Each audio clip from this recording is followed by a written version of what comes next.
Hello everyone. This is Neeta Singh on behalf of Law Mantra presenting the legal news headlines for 4th May.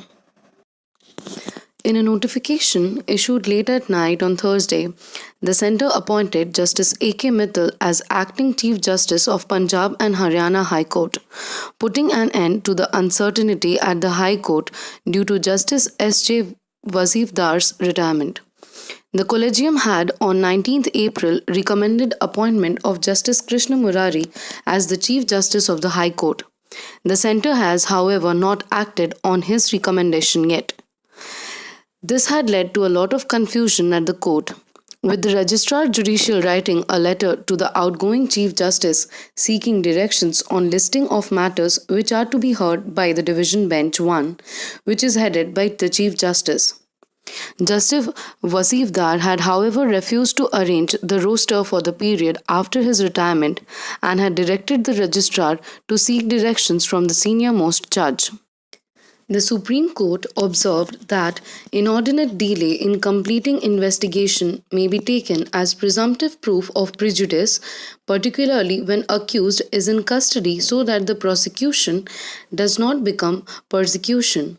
The bench of Justice A.K. Goel and Justice Indu Malhotra observed that there is certainly a need for in-house mechanism to ensure that there is no undue delay in completing the investigation and to take remedial steps if there is such undue delay. The bench made this observation in an order disposing of an application by CBI seeking modification of time limit prescribed in its earlier judgment. The bench then directed that CBI must complete investigation at the most within next 2 months so that the trial can commence latest by July 10, 2018 and concluded by the end of the year. Directing advocates on record and other junior counsel to mention urgent matters, fresh pleas and appeals before the court of the registrar, Chief Justice Deepak Mishra on Thursday brought to an end the 20-minute-long ritual of mentioning matters for early listing before the bench, headed by himself every day at 10:30 a.m., conferring the authority on the registrar to decide on the pleas for urgent hearing. The CJI, however, clarified that his bench may be approached in the event of a grievance with its order. Since the CJI is the administrative head of Supreme Court, mentioning for inter alia listing, tagging, filing interventions or replies was done before the first court only. Earlier on September 20, 2017, the Chief Justice had restrained senior counsels from mentioning urgent matters and fresh appeals, pleas, or interim applications and made it categorical that the privilege shall be restricted to only the AORs. While rejecting anticipatory bail plea of a lawyer accused of cheating his client, the Odisha High Court observed that a lawyer claiming percentage on the permanent alimony given to his client as fees is illegal.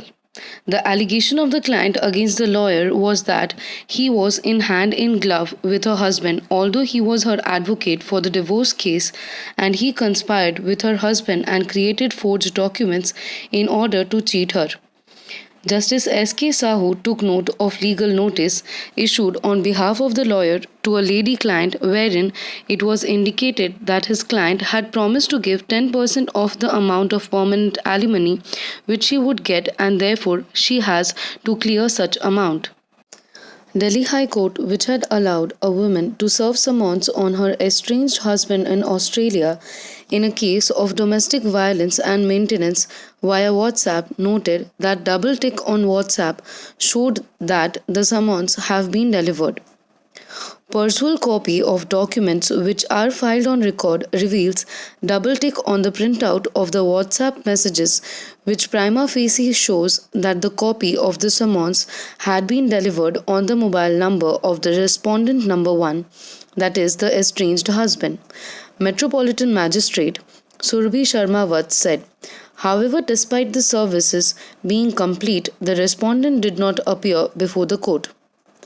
M.M. Vats had in March allowed the woman to serve summons on her estranged husband via WhatsApp, text messages and email after her counsel Debopriya Pal and Kunal Kumar told the court that the two previous attempts to serve summons on him failed.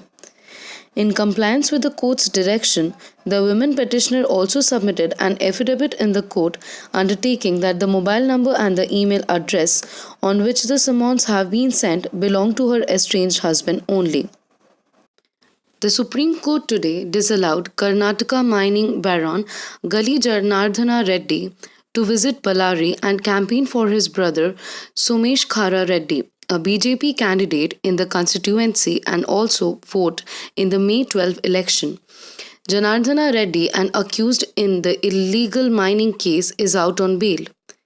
We find no merit, the petition is dismissed, a bench of justices A.K. Sikri and Ashok Bhushan said while rejecting Janardhana Reddy's plea for modification of the order and grant him permission to stay in Bellary for 10 days and also cast vote in the elections. There is no need for him to campaign in the elections, said the bench while reiterating his bail conditions. The bench pointed out an order of January when Reddy had made a similar plea, and it was rejected. An accused in an illegal mining case, Janardhana Reddy was arrested under illegal mining charges twice over, once in 2011 and then again in 2015.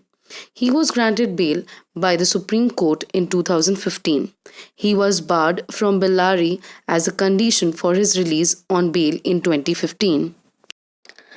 At the time when anger over rape of minors across the country is at its peak, accentuated by the incidents in Kathua and Unnao, the Supreme Court Women Lawyers Association has filed a representation to the Prime Minister's office for bringing about chemical castration as an additional punishment for the offence. It is further said the term child requires to be defined regard being had to the situation obtaining in the recent days society. Definition of child must include both small girls and boys between age group of 0 months to 12 years because in the recent past there have been uncountable incidents wherein small boys have also been sexually exploited and raped and have suffered untold pain and agony, it said. The PMO has forwarded the presentation to the Women and Child Development Ministry for appropriate action. The Supreme Court has accepted apologies tendered on behalf of the states of West Bengal and Uttarakhand for disclosing names of rape victims in the affidavit they filed before the court, observing that they have committed a very serious lapse and they are required to be far more circumspect in future.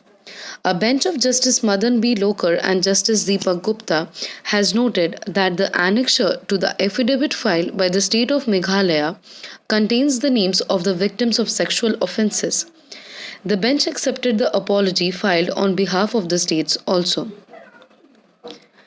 The bench observed Mr. Lalit Kumar Das, Joint Secretary, Women and Child Development and Social Welfare Department, Government of West Bengal, and Mr. Ajay Rautela, Additional Secretary, Home Government of Uttarakhand, are present in the court today, pursuant to our order dated 27th March 2018.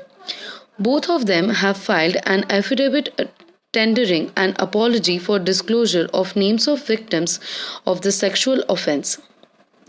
It has been impressed upon them that they have committed a very serious lapse and they are required to be far more circumspect in future. The affidavits of apology filed by them are accepted.